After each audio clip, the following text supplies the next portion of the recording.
In less than 10 minutes, I'm going to explain what you'll find in the pages of a Bible.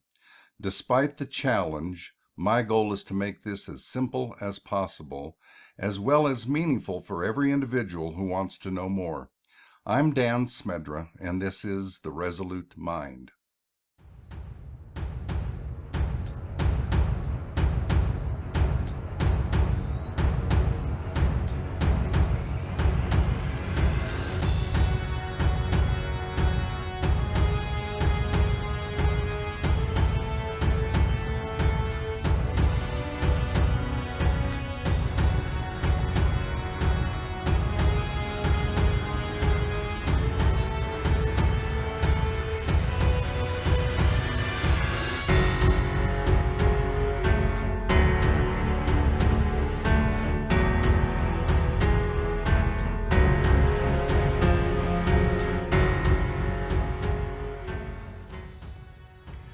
As a young child, our family owned a Bible, a rather large and heavy one.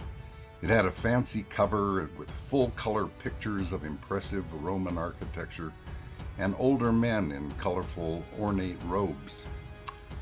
For our cultural Catholic family, it was largely a mystery book, never read and remained buried on the bottom shelf under a deep stack of magazines. It wouldn't be until the age of 20 that I took an interest following some years of searching various philosophies and Eastern religions. It was several extraordinary and painful events that launched me into a serious 50-year study and research of the Bible and related subjects. Let me say up front, the Bible is not a children's book. It contains messages, however, that can be understood by children, but overall it's challenging and very much meant for adults. Why? Well, to start, the Bible isn't just a book. It's actually a library of 66 books of various literary genre, all the product of diverse cultures and written over a time period of 2,500 years. Amazingly, the unique 66 books of the Bible reveal the meaning of history, as well as provide answers to most of life's ultimate questions and provide a basis for meaningful living. While never at a level of detail we might like, the Bible reveals information from before the Big Bang creation, down through space and time, and on into future events related to the consummation of God's plan and programs for the world. I'm going to give you a high-level overview of the Bible's contents. Hopefully, you'll take away a new idea and likely hear something you've never heard before.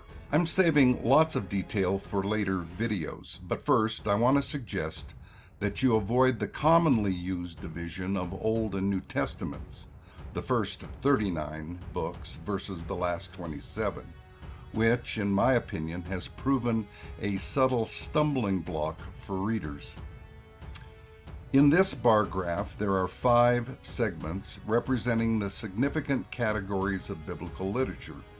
The relative size of each segment shows approximately the quantity or volume of pages. You'll want to avoid the mistake of equating that volume with their relative significance. The correlation simply doesn't hold. As in a normal English sentence, I'm reading from left to right. The very small red segment represents the initial 11 chapters from the first book, Genesis. This portion equals less than 2% of the total. The first 3 chapters of Genesis are foundational for everything that follows in the Bible.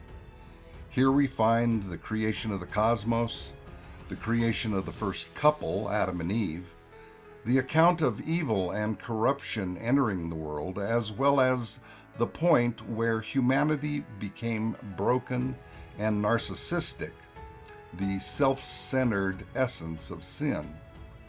In Genesis 1:26, it begins with, "And God said, let us make humankind in our image, in our likeness." This tiny bit of scripture embodies a profound truth that has to do with you personally.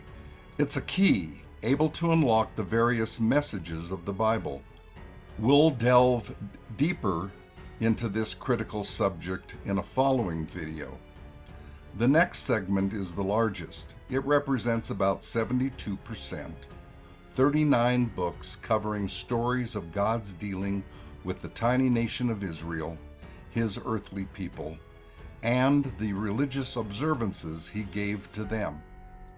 This section is set in the context of ancient Near Eastern empires and dynasties, stories of prophets, patriarchs, kings, and military battles. The next segment, shown in purple, is epic in biblical revelation, providing various accounts of the person and life of Jesus Christ. Jesus is God incarnate, Israel's anticipated Messiah, and humanity's last Adam and representative head. He is the source of resurrection life which animates the new creation. The fourth segment contains the drama of early Christian histories, stories of God's calling of individuals for a new, multi-ethnic, heavenly people. These correspondence letters reveal detailed teachings regarding Christ's work of redemption. This portion of the Bible has also served as a foundational role in the establishment of Western civilization. Finally, we reach the book of Revelation. This unique book also equals less than 2% of the total. It's prophetic in nature, meaning it reveals ages and events in the future, as well as the final consummation of history, which will merge into the unending new heavens and new earth, the true utopia longed for by humanity. The Bible doesn't have to be read front to back like other books. You have freedom to explore. As I mentioned, you can start with the first 11 chapters of Genesis and then jump to the Gospel of John to learn about the person of Jesus Christ. I hope you'll search out a Bible and discover its extraordinary contents. I'm Dan Smedra, and this is The Resolute Mind.